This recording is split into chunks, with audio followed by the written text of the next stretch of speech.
All right, so this is part 2 of A House Divided Cannot Stand. Matthew chapter 12, verse 22 through 30. So Jesus has healed the demon-possessed man. He was blind. He was mute. And now he can see. Now he can speak. The scribes, the Pharisees, the Sadducees, that group of the Sanhedrin condemns Jesus. Verse 24, this fellow does not cast out demons except by Beelzebub, the ruler of the demons. Okay, now this is where we're leaving off. Verse 25, but Jesus knew their thoughts and said to them, every kingdom divided against itself is brought to desolation, and every city or house divided against itself will not stand. Y'all remember in Matthew 6:24 where Jesus said, a house, no, you can't serve two masters. You either love the one and hate the other, or be loyal to the one and despise the other. Verse 26, if Satan cast out Satan, he is divided against himself. How then will his kingdom stand?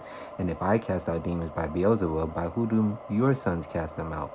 Therefore they shall be your judges. But if I cast out demons by the Spirit of God, surely the kingdom of God has come upon you. Now this is kind of profound, because why has the kingdom of God come upon us?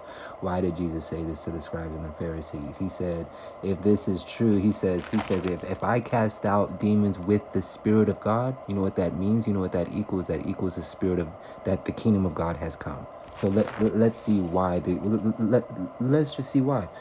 1 John chapter 3 verse 8. He who sins is of the devil, for the devil has sinned from the beginning.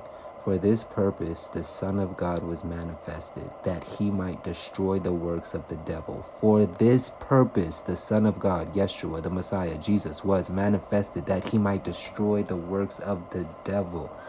Whoever has been born of God does not sin, for his seed remains in him, and he cannot sin because he has been born of God.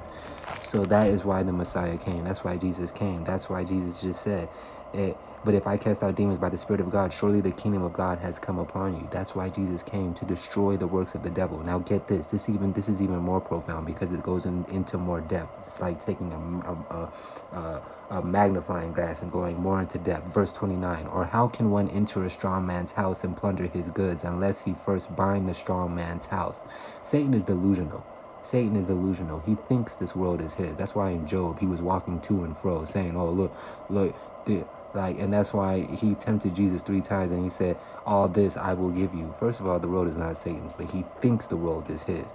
So that's why Jesus is saying in verse 29, how can one enter a strong man's house and plunder his goods unless he first bind the strong man? That's what Jesus is doing. He's binding the strong man. He's binding Satan, and he's taking us back. He's redeeming us, the plan of salvation. That's so revealing, brothers and sisters. That's so deep right there. Part 3 on the way.